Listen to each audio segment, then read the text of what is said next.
I think I've changed my mind. I think that investing is fucking stupid.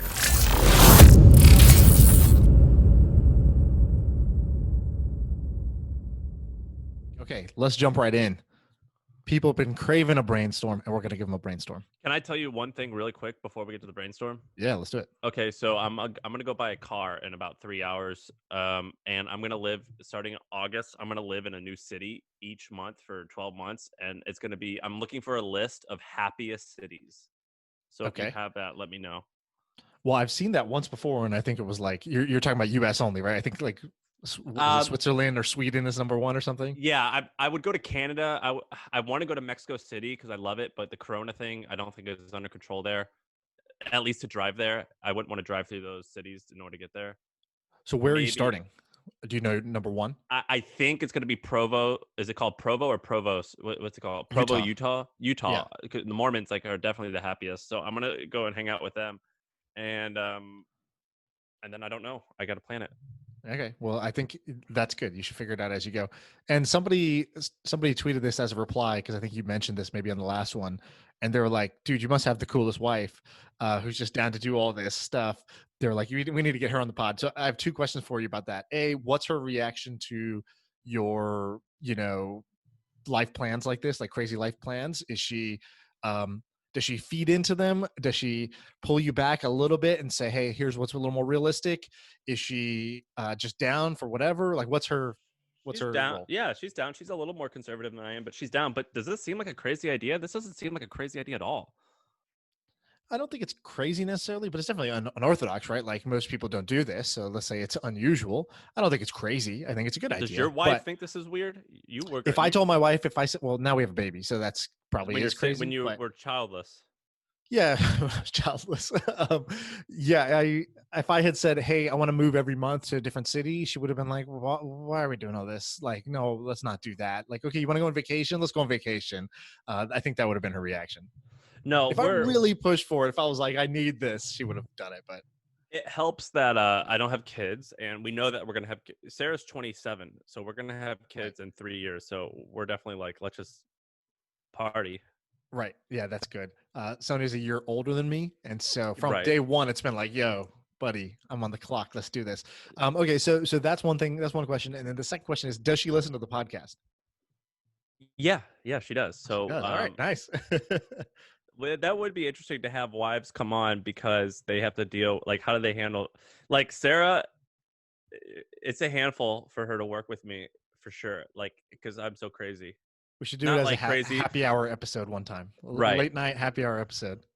Not crazy like I want to do wild shit all the time, but emotionally, I'm just like fucking nuts. And I Right. think a lot of people who create stuff are. So she does have to put up with shit, but she's patient, so it's good. My wife is goes crazy on the minor and is down for the major. And what I mean by that is like if I suggest something that's a minor change or inconvenience or setback, she overreacts.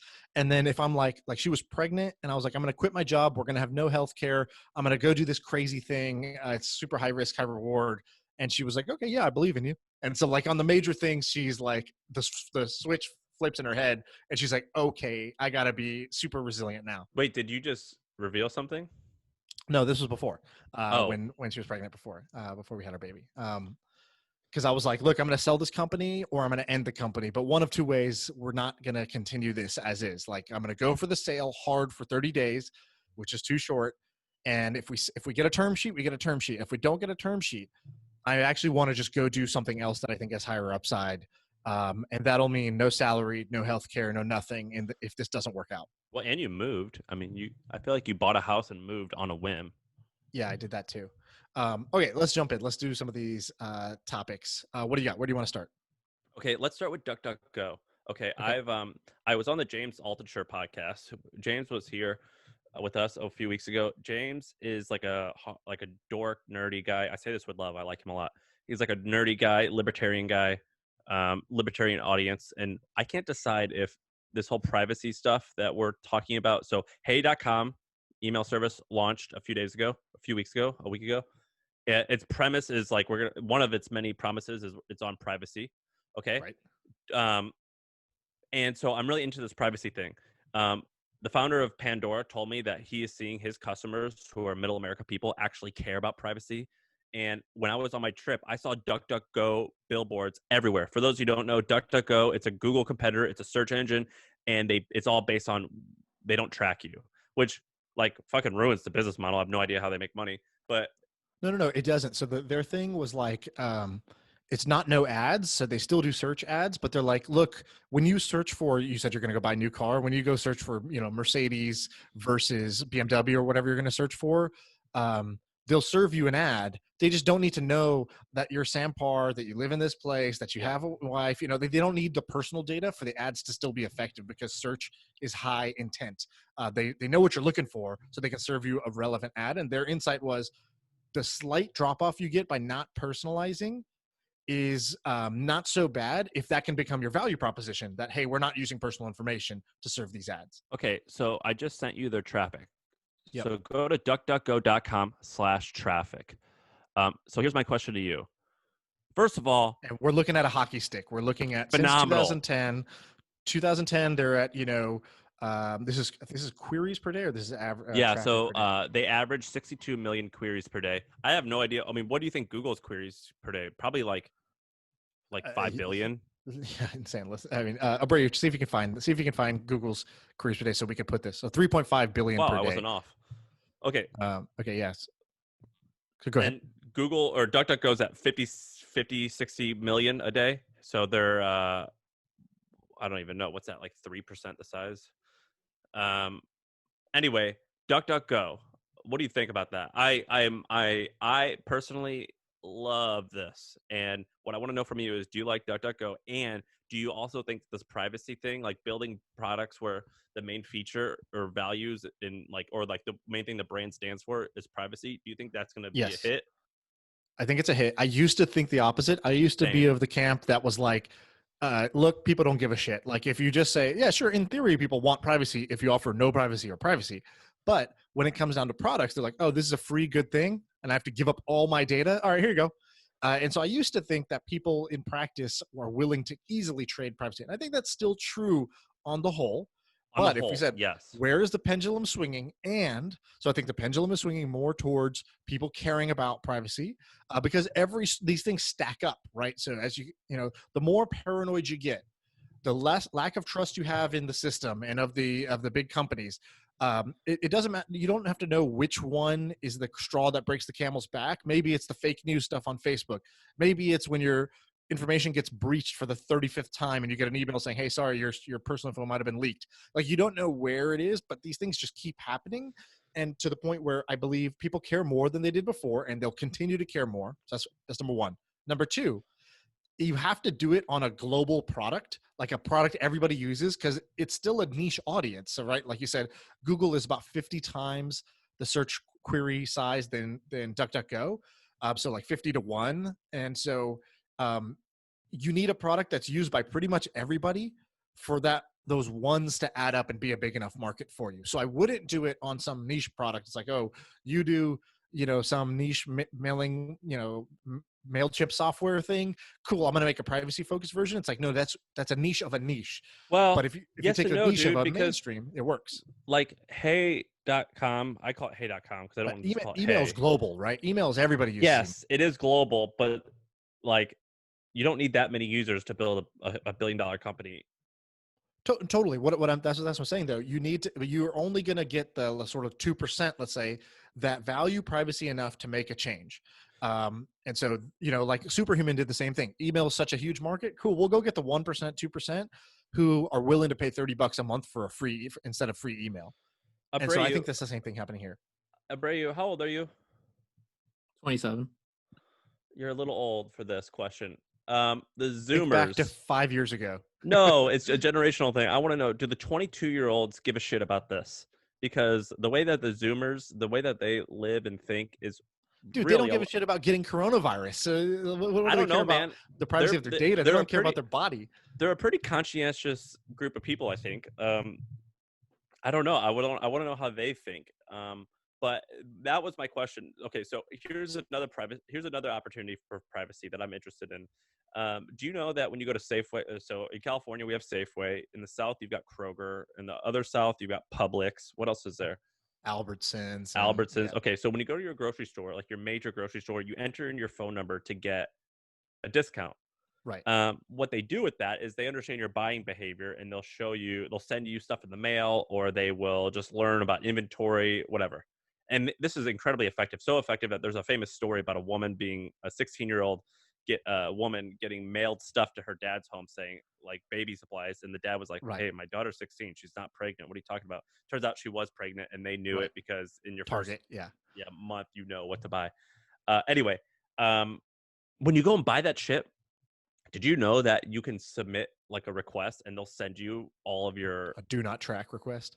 well, you could do a do not track, and they can send you everything you've ever bought. Oh, that's pretty cool. Okay. I like And that. so what would you do with that data? Yeah, I think that's just an interesting thing you could do in general, like a mint.com style. I think you could say, hey, what's your phone number? Okay, then you go request it on behalf of the customer, and you give them cool visualizations about their spending patterns over time and other products they might like. But I don't, what would I do with that data if I was the company or if I was myself? Or what are you thinking? If you're trying to build a business. I would go figure out other areas where this sort of like linking and tracking will work. And so, so a lot of people have already done this, right? Like the ad market, it's kind of like porn, where porn innovates first.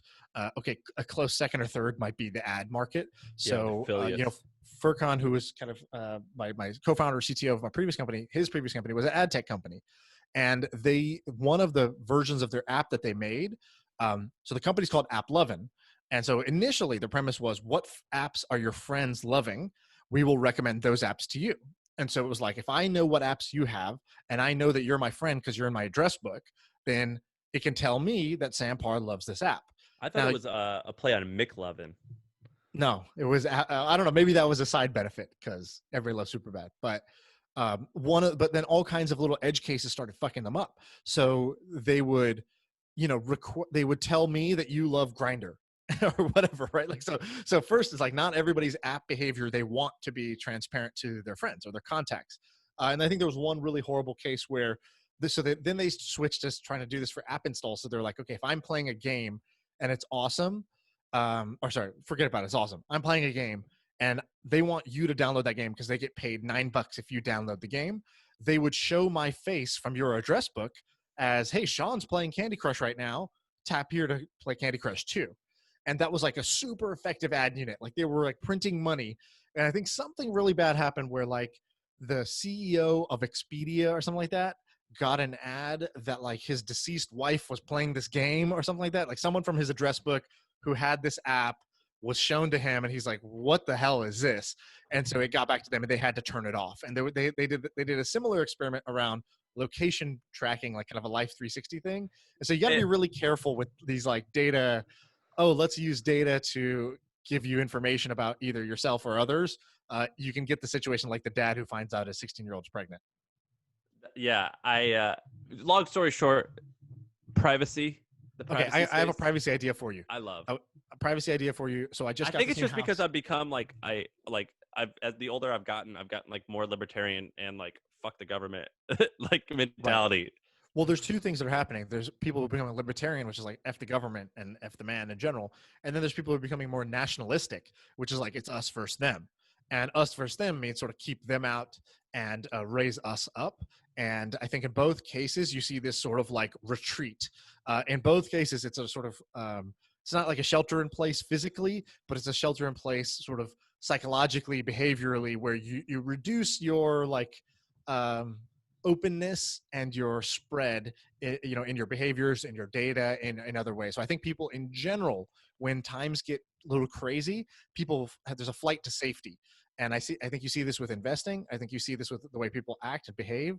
So I think that more people do it when times get turbulent. Now, a privacy focused idea that I had the other day. So moved into this new house, need to get internet set up. Oh shit, got to play the Comcast game. Comcast comes over.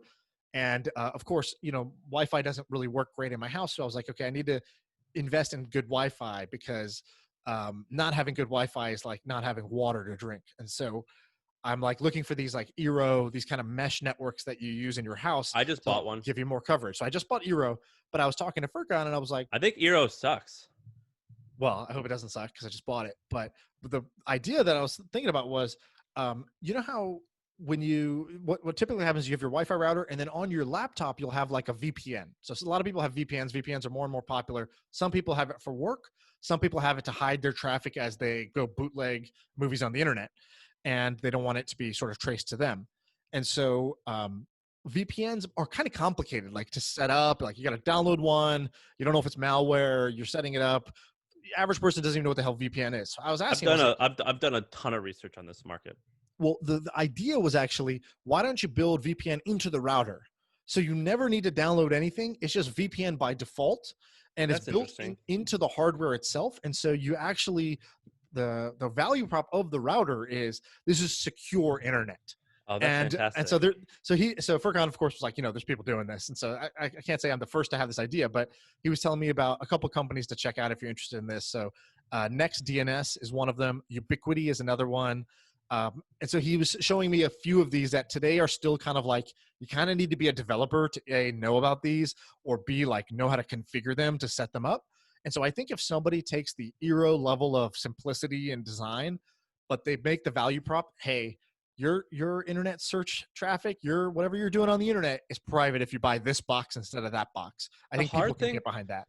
The hard thing about these so first of all, the VPN businesses, I wrote about them because I think that it's going to explode, and they already are exploding. But a lot of them are based in Panama because of the privacy laws there, and a lot of them are notoriously scammy and weird. They're also ridiculously profitable. Like I talked to the one guy, he had one that made $200 million a year in revenue and like $100 million in profit. Like stupid.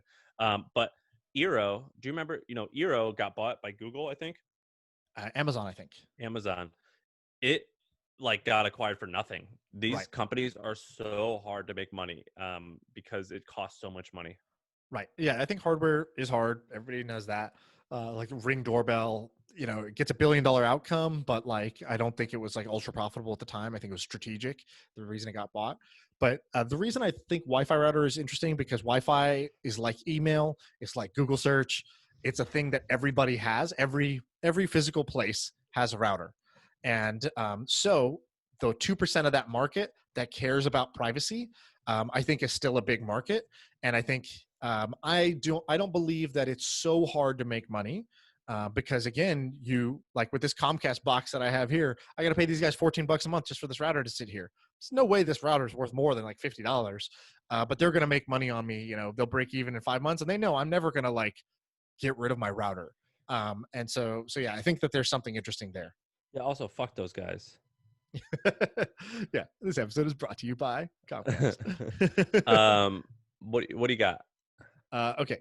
Here's something interesting I saw the other day. All right. So, by the way, this Costco for services that Abreu put, freaking awesome. But go ahead. Yes. Okay. You want to do that one? Let's do that one. Okay. No, Abreu, I don't know anything about it. Abreu, you got to pop in. I want to hear Shaan, just keep going what you're doing, then we'll do that one. Okay. All right. So the one I was going to say is much more boring. It's about tax. So I've been getting into tax stuff now because when you get a little bit of money, you're like, oh shit, why am I paying so much tax? Is there a way I think rich people avoid this. How do they do that? I need to learn their game. And so I was learning about what are legal sort of tax avoidance, tax shelter strategies? How do you avoid paying 48% tax, which is what I ended up paying on a lot of stuff in California here.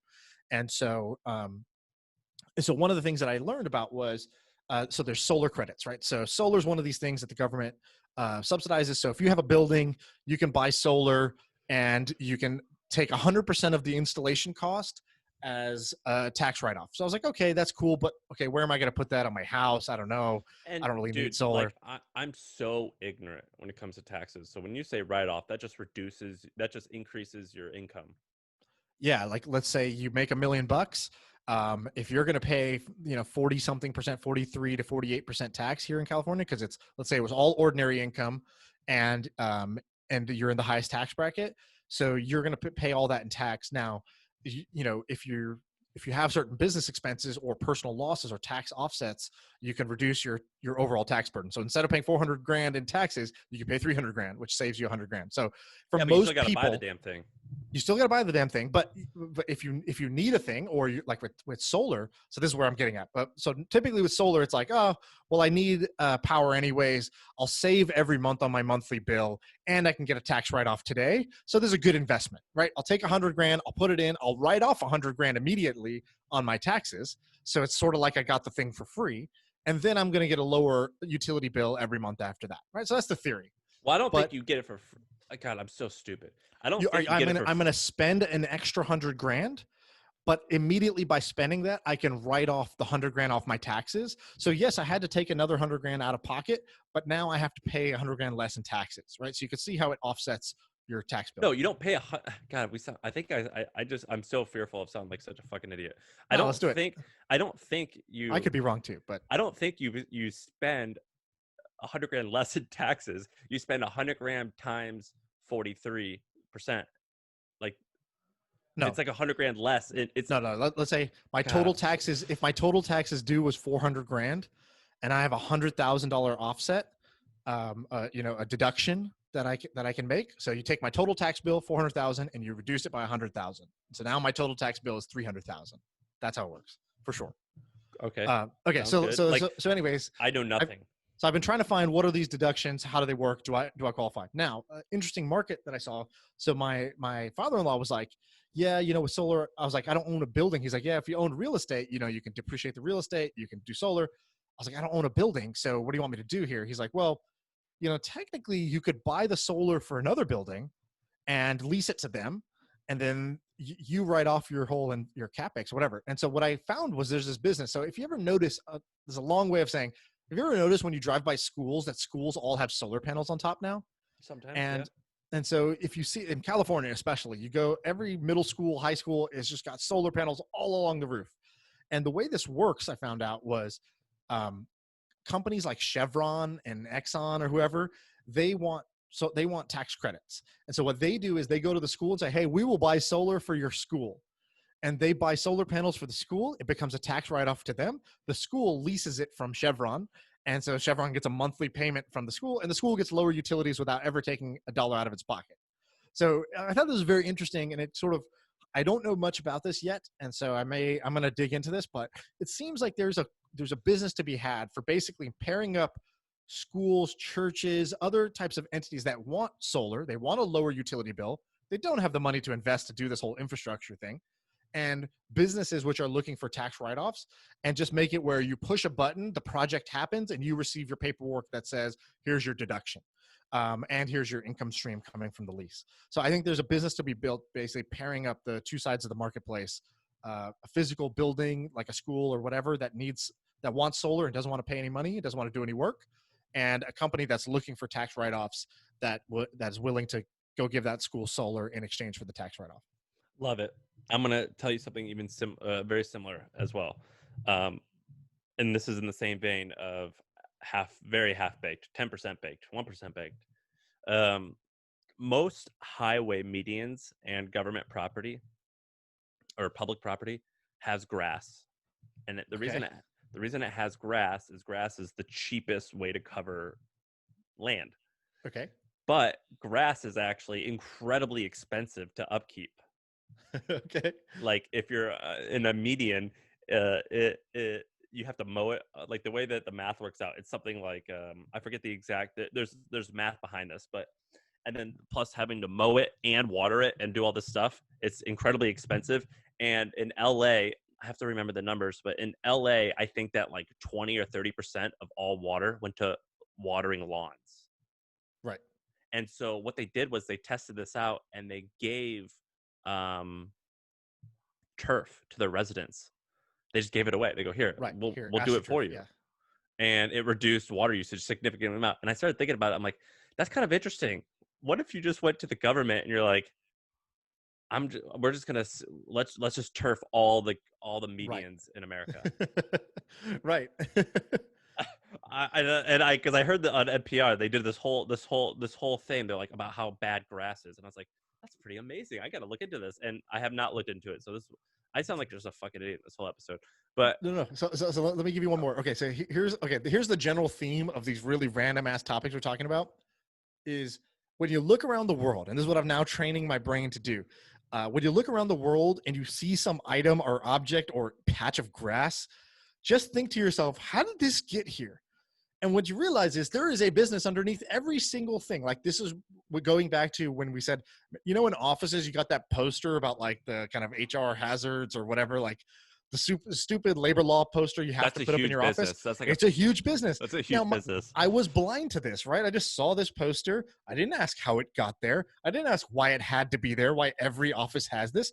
But whoever asked that question realized there's an opportunity here. And they started laminating these fucking posters and making $50 million a year, giving you this annual poster that you have to update in your office. So that's the test for the listener is start to look at the world and say, how did this get here?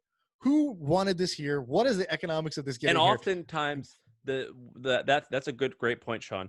A lot of times when people they don't think about that stuff, and if you dug deep, a lot of times you could realize that there was some bureaucratic decision that was a fucking horrible decision. Right. Yeah, and there could be opportunity. It could be a totally broken a ton of system. opportunity. So now, a lot of times there is like a one. scrappy entrepreneur who comes up with something cool like that sign business. Other times it's like, well, why did you guys decide to like make the screws 5 inches instead of 6 inches? It's like, because like the 6 on the keyboard was worn out. Right. All right. So here's another example of these like hidden in plain sight businesses. All right. You go to an airport, you take a flight, you go to the baggage claim. Okay, cool. Nine times out of 10, your bag's there. Now the other 10 times out of 100 or whatever, your bag is lost and they recover it. But there still ends up being this 0.3% of luggage that's never claimed. And is it 0.3? Is that the number? 0.3. So it goes to 99.7% of luggage, I believe, gets claimed. And so 0.3% of luggage is just unclaimed baggage. So I saw this business called Unclaimed Baggage. What they have done is they went and they partnered with every airline and they said, hey, that too. We will take the unclaimed baggage because they have some protocol. Like, I don't know what it is. Like after 21 days, if no one claims it, now we're just stuck with this shit. And somebody was like, hey, that's not shit. That's a suitcase and that's some stuff inside. And yes. So they were like, have you seen the 60 Minutes episode on this? It was like a 2-part series. Are they based in Alabama, Birmingham, Alabama, I believe? They're based somewhere random. It's they have a physical store in, where's he at? Alabama, Scottsboro, Alabama. Yeah, I know this company well. I love it. So you can go to their website, unclaimedbaggage.com. It's their thing says the nation's only retailer of lost luggage. That caught my eye. Anytime you say only, that means I locked up an exclusive on this shit. I'm so happy that I can be the only player, which means I'm going to extract a lot of value here. So what they do is they donate a bunch of stuff that they get in the bags to charities. Cool. There's a feel-good component to this. They take orphaned bags and they recycle them, they sell them, or they donate them.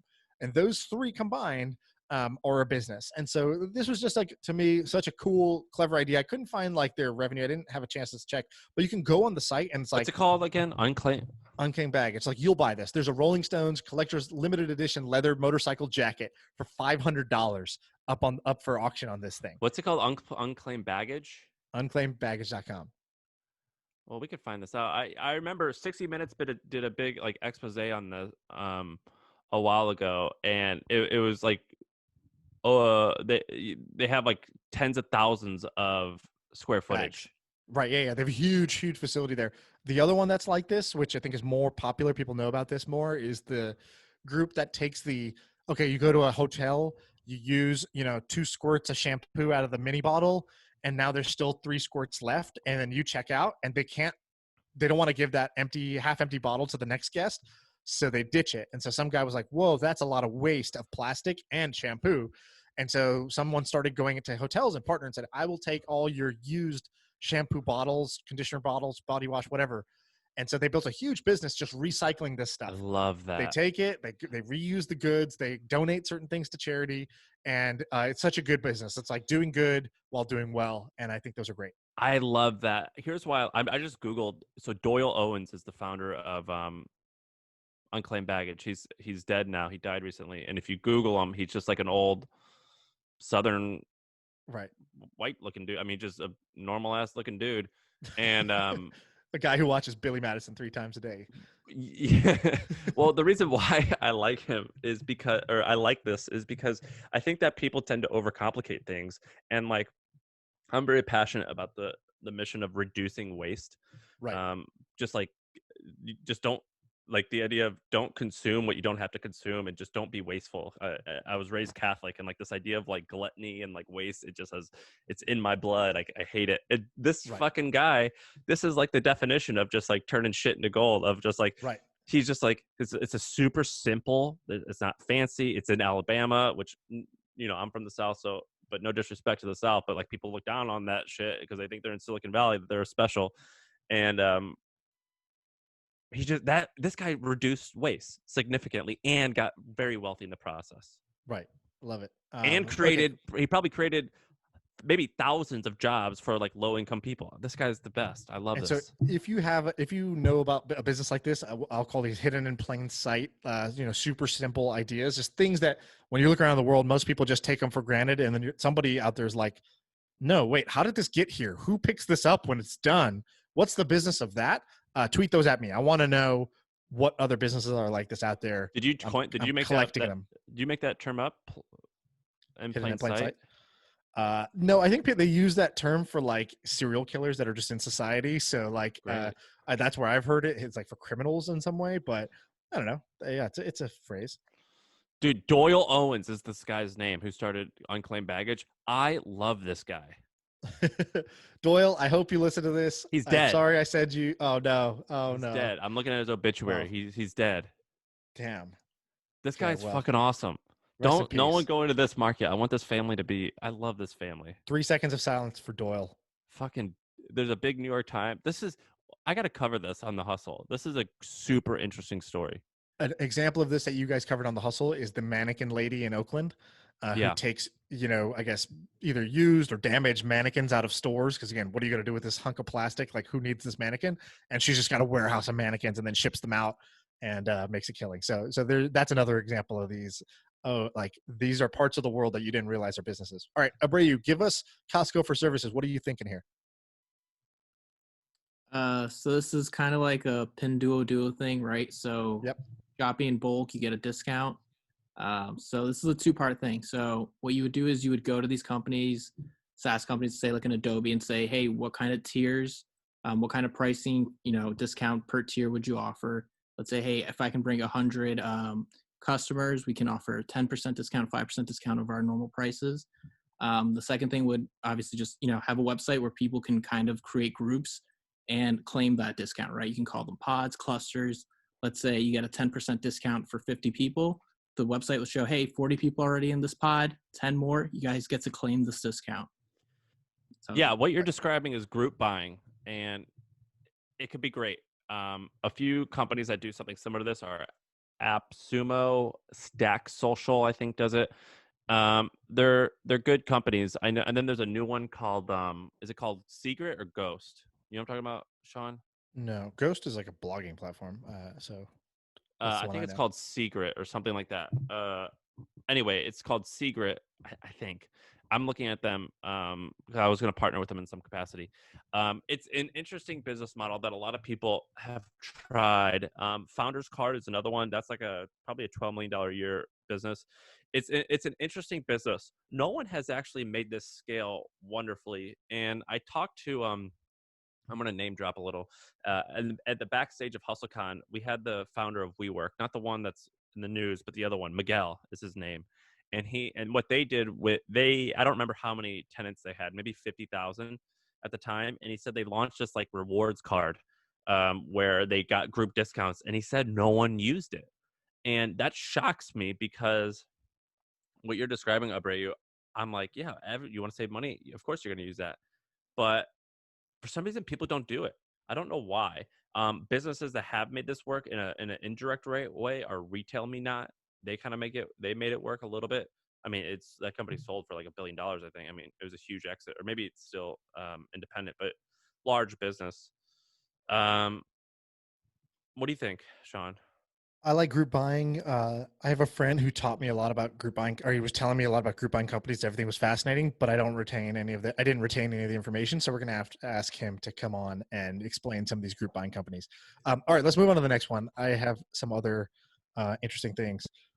First, did you know Jeff Bezos was adopted? Yeah, by a Cuban dad. Cuban dad. I don't think he was adopted as an orphan. I think his like mom Left. remarried. Yeah. No, his dad left, or his parents got split. His mom remarried, and his new dad. Does he adopted him. does he still talk to his normal? I don't. Like I his don't think birth so dad? because for Father's Day he posted like, "This is my dad," and so I don't know if he's. That's like a. Well, I read his bio. He considers his Cuban father, which I think is is a Cuban guy, Right. as his his real dad. Yeah.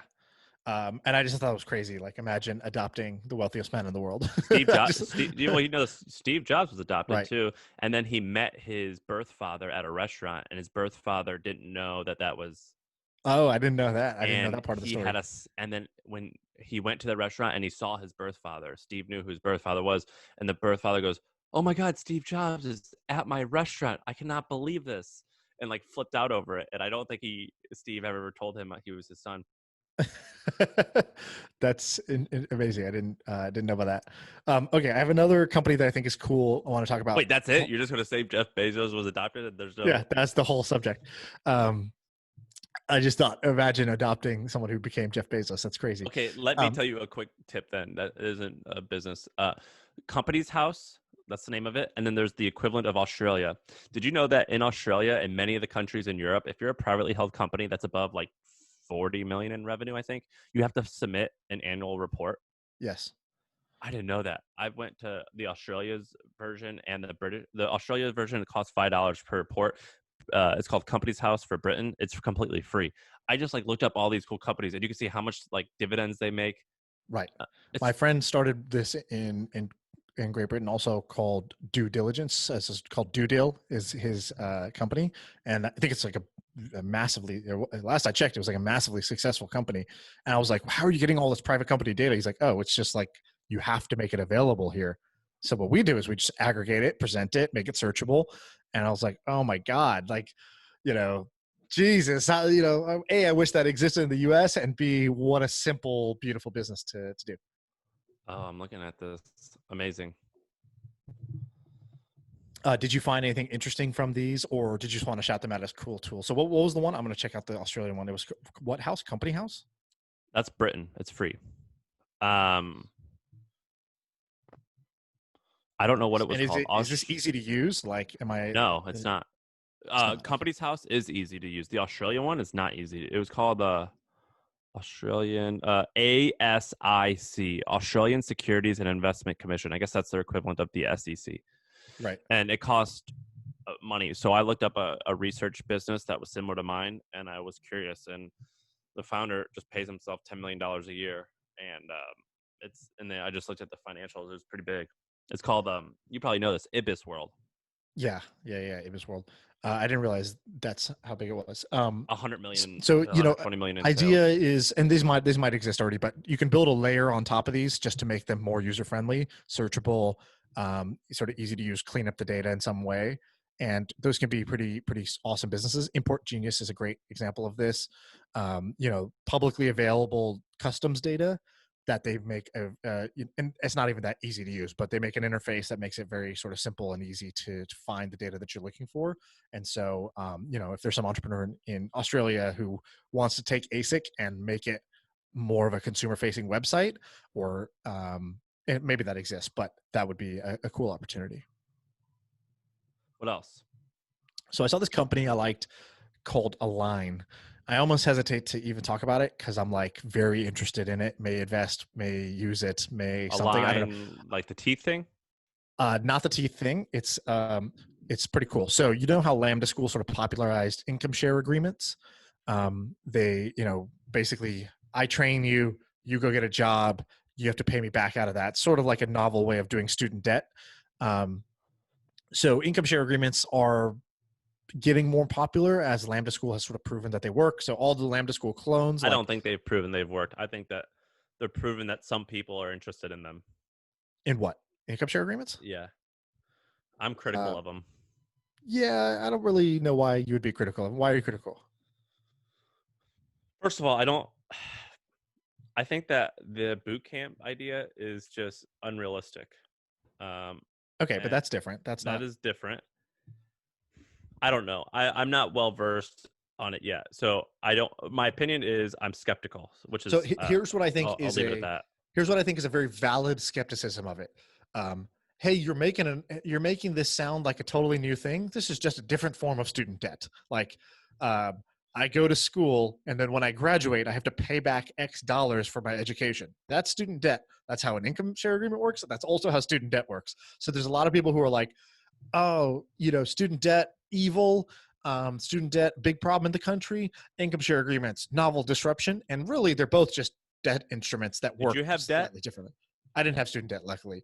But I have friends who are still sort of, paying that off. And so anyways, I think that's the valid criticism, which is this is not that different. The income sharing agreement is not that different.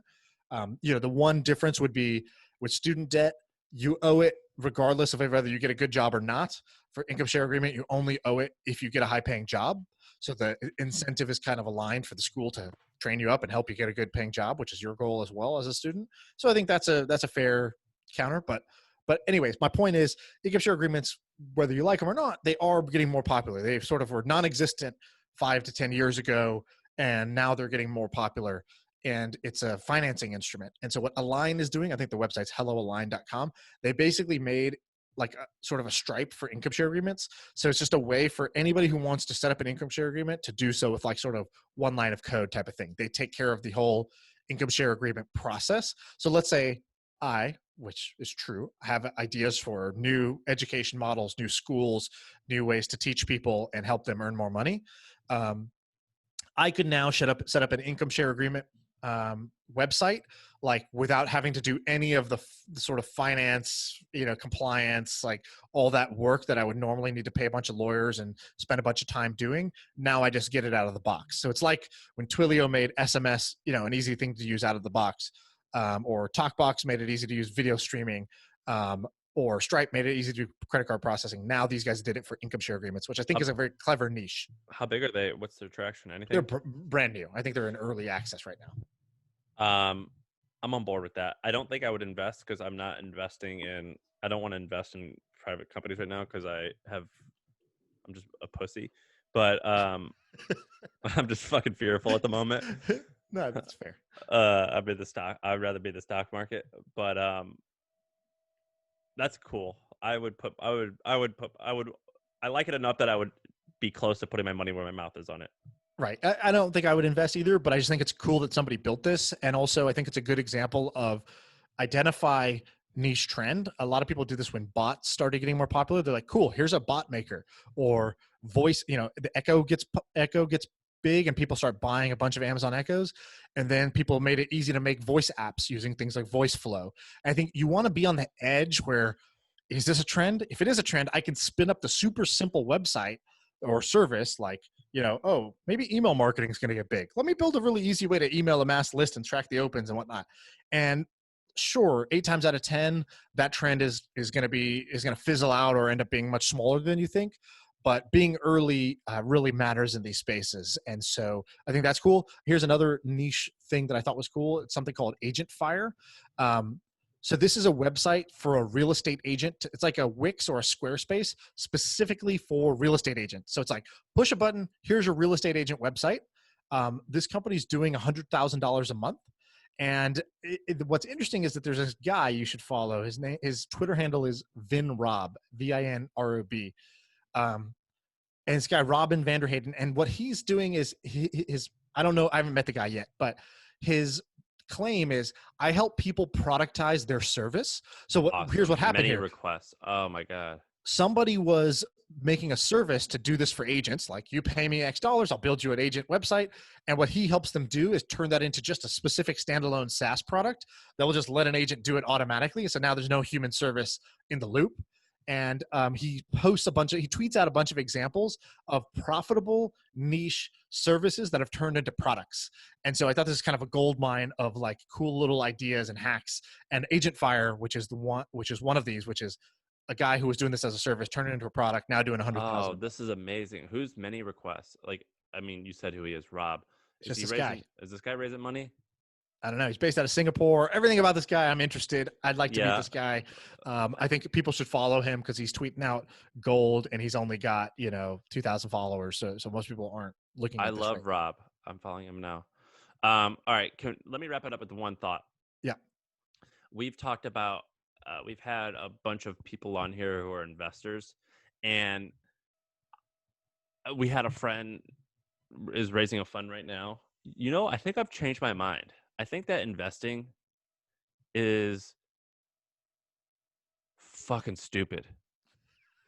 I would have bet $1,000 you were going to say stupid. I would have been wrong because you said fucking stupid. But Like, why is investing stupid? I would love to hear why investing is stupid. tell me if I'm being like just a baby here, and like, but it's just like I just find this like financial arbitrage shit to be so boring and like meaningless. Okay.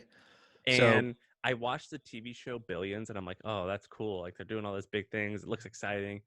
And then I'm like, well, those guys are losers. Like they're not actually adding to. I mean, they're wealthy and they're accomplishing dreams. So I respect it. But I'm like, oh my god, that's so soulless. And that's what I think. Like a lot of like I've got friends that create these websites that like they're already wealthy and they're building these websites that are like they're just hawking shit, and they will admit that they are. I'm like, what the fuck's the point of this? And that's kind of what a lot of investing is. so okay, but the friends hawking shit, that's different than investing, right? That's just like selling Well, out to it's some from degree for money, right? it's definitely from a similar yeah. It's just like why like I like if you already have a little bit of cash, which if you're still trying to get your hit, go you got to go for it. But if you already got a little bit of cash, like do something cool and meaningful. Okay, so here's I'll give you two thoughts on this. I'll give you the first as an example that supports your case, and then I'll give you the feel good reason why you're wrong. So Okay. the support your case. So I mentor this guy who's 20 years old, and he's at this point where like he tried to do some stuff and it kind of didn't work out. And now he's like, fuck, do I need to go get a job? I need to pay my bills. I don't want to go move back home with my parents. And so he's like about to take this job, and he's like, should I, leave this entrepreneurial path and go get a job because I need to pay bills in 2 months, and I don't think I can spin something up in the next 60 days that will get so profitable that I know I'll be able to pay my rent. And I said, I empathize with the problem, but I said, let's just slow down for a second before you go take that consulting job. Let's just talk things through for a second. So I said, how much money do you need to live every month? What's your burn rate? He said, $2,000. I said, okay, $2,000, fantastic. And I was like, so let's say you wanted a year of runway to go try some shit. You need to come up with 12 months times $2,000. You need to come up with 24 grand. I said, I know you do some investing in the stock market. You're kind of a degenerate, you like to pick stocks. You try to buy Bitcoin and shit. I was like, because at the beginning of the conversation, he's like, the thing that's going well is my investments have done well. The thing that's going bad is I'm about to have to take this job for my bills. I was like, well, those two things don't add up. I was like, do you have enough money in the stock market right now that you could just sell and you could use to live off of to chase your entrepreneurial dreams? He's like, yeah, I could, but then I'd have to sell, and I don't want to sell because I'm getting, good returns. I said, okay, let's do the math real quick. What do you think you could generate per, let's take just the 24,000 that you need. I don't know how much money you have. You don't have to tell me. Let's take the 24,000 that you need. How much do you think you could generate per year in return average? And he's like, 50%. I was like, okay, mini Warren Buffett, you think you can do 50% a year, but let's assume your delusional number is correct and that you could do it consistently, which is the hard part. You could do it for 1 year for sure, but consistently generate 50%. So let's say you do the Warren Buffett, you invest perfectly, you get your 50% way above market return, and your 24 grand has turned into 36 grand now. Like fantastic. Congratulations, you made $12,000. Like you are still nowhere near where you're trying to get with your goals. And how many years would you have to continue to get this absurd return for you to be where your goals are? I was like, not that many, but that would never happen. You would never happen, right? You'd never get the 50%. So anyways, I was like, you're talking about this year going and trading all your time for money at a consulting gig, when instead you could just sell some of your stock, get 24 grand of runway, and you could live for 12 months and give yourself a bunch of shots on goal to try to build something that you believe in. And you'll learn way more, you'll have way more fun, and you'll have way more upside than if you go take the consulting job. So like, you're crazy. So he was of the mindset of, well, I heard that rich people invest, so I want to invest and I want to get return. I want my money to work for money. He had kind of heard all these things and was investing for that reason. So I think investing doesn't make sense when you have very little amount of capital overall, and you're trying to go invest that capital, and then you're trading your time for dollars in other ways. Now, so that's the argument for times when I think investing would be stupid is when, um, if you take a normal return, the amount of money that you're making every month is not, or every year is not going to change your life, and you're locking up money in Okay, in a but what's the stock or a second company. point? Because I think the second point's going to be better than the first point. The first point that you made was that, well, only invest if you got a lot. Yeah, exactly. If you don't have a lot, I'd rather you use that money. If you're entrepreneurial, if you're one of the 5% of people who actually want to build a business or do something on their own, you're better served investing in yourself and investing in buying your time back, Yeah. and taking a bunch of shots on goal. Now, the second is investing stupid? Well, I think you're kind of right that it is not the most exciting thing, but excitement is different for everybody. But here's the cool way of thinking about investing. Like for anything to work, you need leverage, right? So you run the hustle, but day to day, you write 0 emails, probably. You don't write the daily email. You don't do the trends report. This podcast is the most active thing you do for the hustle. Is that correct? We could say yes for the sake of argument. Okay. So for the sake of argument, I Your think, your argument is correct. I'm leveraged. okay. So you're leveraged because you got a bunch of humans doing work for you. Cool. Another form of leverage is media. So people are we're going to talk for 1 hour, and then this is going to get listened to for hundreds of thousands of hours out there. So media is another form of leverage. And then the last one is capital. Capital is another form of leverage. And so here's the cool way of thinking about it, which is if you have capital, investing is your way of allocating capital to things that are either A, going to return the most, or B, going to change the world in a way that you care about.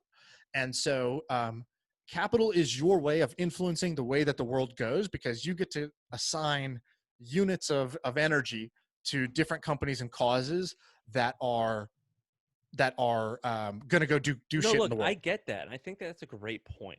I think that what I'm completely burnt out of is just lame ass investments. Like what's a lame ass investment? Like You don't have to use a name if you want to kind of code name something. Like I've got a friend that gave a lot of money to some an investor who's going to buy a bunch of multi-family real estate, and it's simply I don't ever see this. I don't touch it. Like this is give me 7% a year. This is simply an asset class, and it's just a thing on a spreadsheet. And I'm like, oh my god, that's so boring. I can't decide if I'm being a little bitch hater or when I have we have some friends who are buying companies, and they just look for anything that checks the boxes of is net churn this, and right, is the acquisition cost this, right, and that's it. That's all. I mean, mechanical. Yeah, and I get it, and I'm like, all right, that's a great way to make money, but it's just so fucking lame sometimes. I'm like, oh my god, you guys, can we please do something exciting? So here's the rub. Okay, let's say you don't invest. You're going to either A, park cash on the side and do nothing with it, probably lamer than investing in it and having the cash grow, or B, you're going to. What's door number C? So what else would you what would you prefer to do with your capital besides invest or leave it in cash? Either start companies, and even if that means I don't run them, or that's investing. Yeah, I'm not saying investing. I'm using investing because I can't think of a better word. No, investing is cool. I mean, investing is great, but I'm just saying arbitrage is again, starting a company is arbitrage, but I think you understand what I'm saying. Yeah, I get where you're coming from. I don't know. It just hit me last week where I'm like, oh my god, I don't want to talk about a carry fee ever again, or I don't want to. I'm like, this is just so fucking lame. When you see I think it happened when I was traveling. I'm like, I just see these normal ass people at the gas station, and they're with their wives and kids, and I'm way more fascinated about how do I just make that person just a little bit happier or a little bit better, not right. How do I eke out a little more profit out of this service? Do you know what I'm saying? I'm I get what you're saying. It's I saw these. I remember being at this gas station, and I saw this mom give her kid a generic Coke, and I was like, oh god, that kills me that this little girl's gonna drink this shit. How can we help this mother either afford or learn that this thing or that thing is not as how can we help her make a better decision, a better decision easy, not how do I get 5% Okay, net so root. I think I actually understand what you're saying now, which is it's not that investing is stupid. It's not that putting money in some place and getting a return is stupid. What you are starting to get annoyed of or tired of is the amount of the amount of your mental energy that goes towards thinking about how to reap returns out of cash deployed. So it's actually about where do you devote mental energy and not where does money go. It's kind of like I get that money, you got to do something with the money. Might as well put it in a place that's going to grow. Might as well fund a company that's going to do something.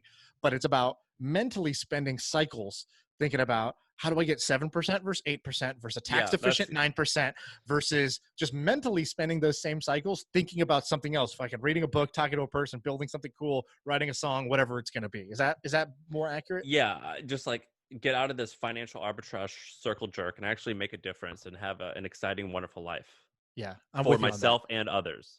I'm with you on that. I catch myself doing that all the time where I'm like, how many hours is my brain spending on, in this financial game? And there's some amount that's correct, but it's very easy to slip into more than what you need, more It's than what's also adding value to easy your when life and others.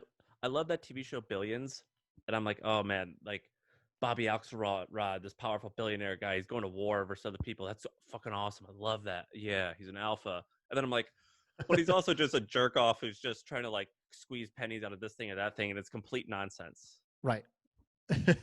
You know what I mean? Yeah, I think what also happens is important, which is in your 20s, you're trying to figure out like 20s is in many ways about feeding ego. It's like whether you're partying, trying to make friends, trying to date people, trying to, get your name on the map in, your career or your industry. I feel like a lot of people, including myself, their 20s are spent feeding the ego. And then your 30s are spent figuring out that, okay, my ego is either full or it will never be full. And I actually want to feed the soul in some kind of way. That's And what I mean. I Yeah. actually want to be more conscious of how I spend my time and my energy. And then there's this constant push and pull of like, well, maybe I just want to make a bunch of money. Or like, maybe I'm not ambitious enough. Well, I Or think you maybe could do I'm way both. over money focused. And there's like these debates that I have in my head. It sounds like you do too. I think you could do both. And I think that, I guess the point is I'm beginning to realize I love the builders more than the, Allocators like, yeah. That fucking A. Builders over allocators. all day. Okay. Yeah, good. That's a good way to end the podcast. If you listen to us meander through that last 5 minutes, hopefully there was some value in the end for you.